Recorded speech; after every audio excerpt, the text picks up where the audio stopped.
So I installed Windows 11 on my i3, which has no TPM 2.0 option in my BIOS. Now, the emails I've been getting, they're saying, you did something, it's not legit, blah, blah, blah. It's totally false. Everything works fine. It's a legit copy of Windows 11. So what I'm going to do today is I'm going to flip over to my Windows 10 machine, which is right here, right there.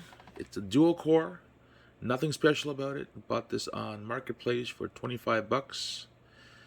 And I'm going to install Windows 11 on there for any of you doubters. So here we go. Very first thing you got to do is log into an Outlook account for your Windows before you upgrade to Windows 11, or this process will not work because it won't carry over the license key from Windows 10 to Windows 11. So get that first by changing your account and adding a new account with an Outlook.com extension. Go through all those steps and then come back and continue the tutorial. Okay, so the first thing you do is click on Windows 11 Download. Again, that's Windows 11 Download. Next thing you're going to do is go into the Windows 11 Installation Media to download that one. That one will install specific drivers from the PC you're installing Windows 11 onto. So that's the one you want to go to. So once you click on the installation media creator, this comes up and you're going to accept the license terms and continue with a USB stick that you're going to put into your USB port so that you can transfer files to that USB, installation files for the USB that you'll need for Windows 11. Stay tuned.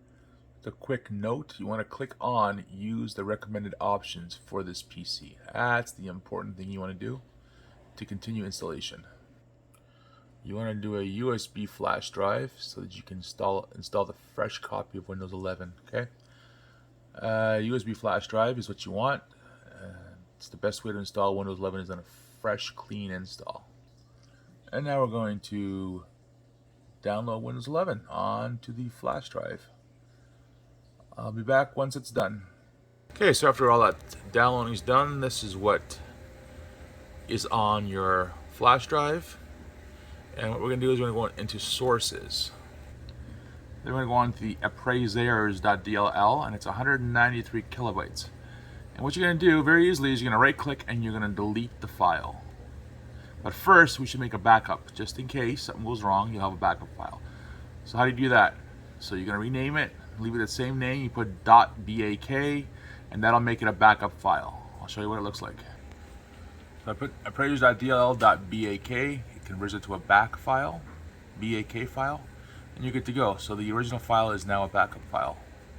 So now what we're going to do is we're going to go back into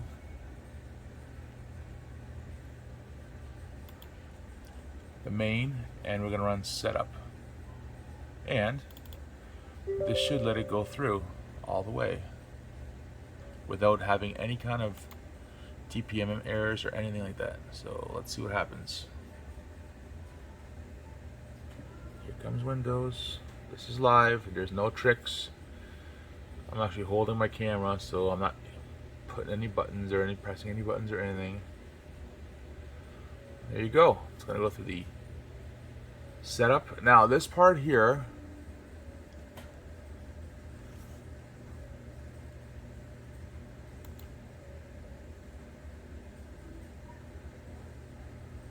we're going to click on not right now because it'll check for after the install as well for any updated drivers.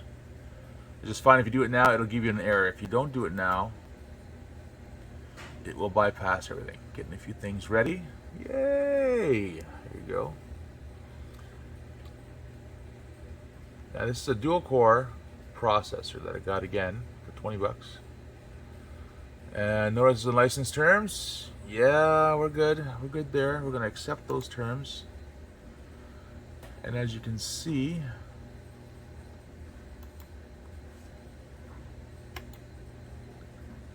choose what to keep. So this is the one now where I'm going to do a clean install, because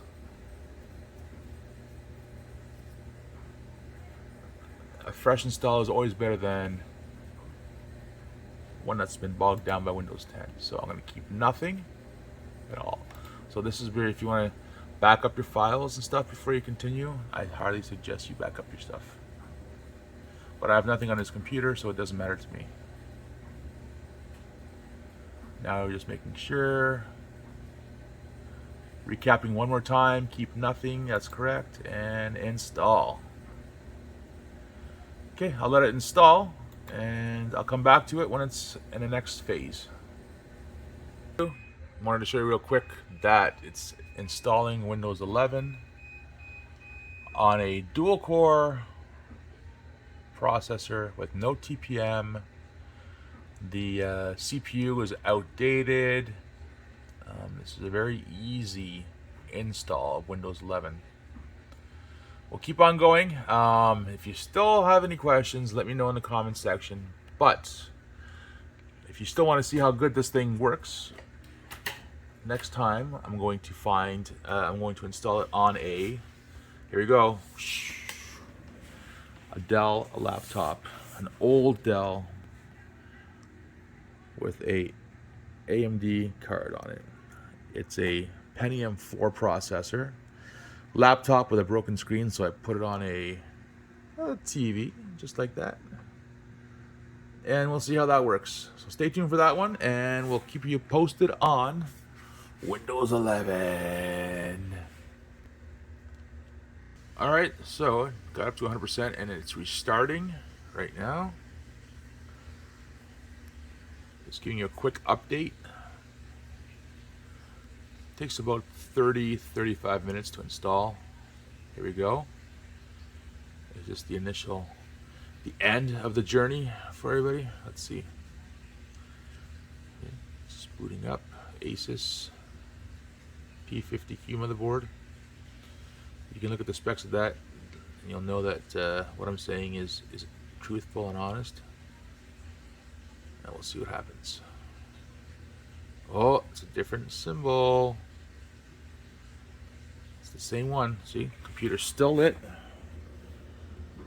This is the one that I'm using right here. Taking it back up to here. So there's no games. I'm not playing any games. It actually does work.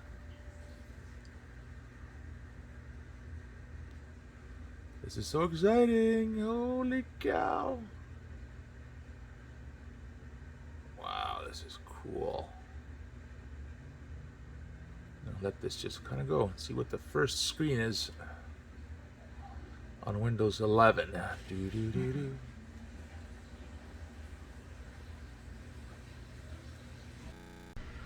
There you go, it's installing.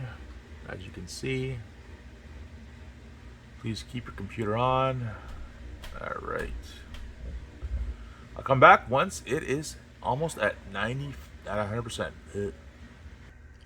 All right, it's rebooting for the last time. It reached 100%.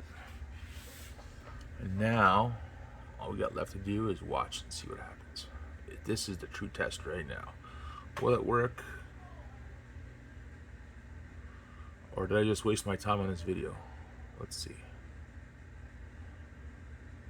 Make sure you leave a like and subscribe if you want more of these kind of videos. Again, I'm going to take the Pentium 4 laptop. I'm going to throw Windows 10 on it and see if it works. Will it work? What do you guys think? Leave your comments.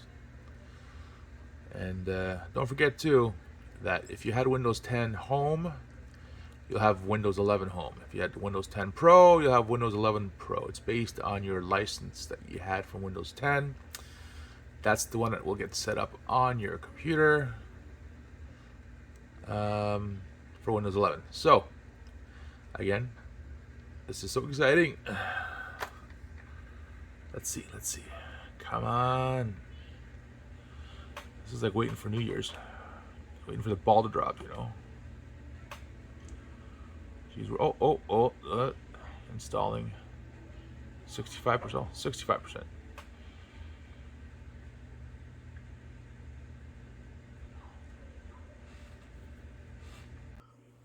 All right, after just a moment, this comes up. Ooh, oh, this looks pretty good.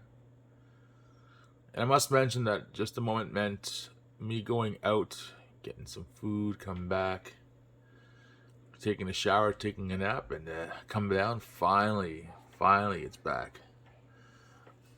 All right, United States. No siree, Bob. Let's go back up to Canada. There we go. Yeah.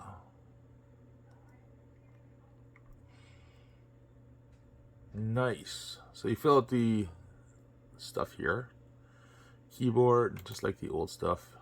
You know that. It's the same question. So I'll fill that out and I'll come back to you after it's done and see if it's going to work. And here's that checking for updates again, like I had said. You skip the first one and you go to the second one. It automatically checks for updates. And now it's going to do all the stuff we need to do. So now you're going to do a unique name just like you did on the other Windows 10 computer. I'll be back. So after you fill out all the stuff, it's going to reboot one last time because that's what it has to do for some reason. Anyways, there it is. Just so you know, that's the same motherboard, the same computer. Nothing's changed. Same startup. Please wait.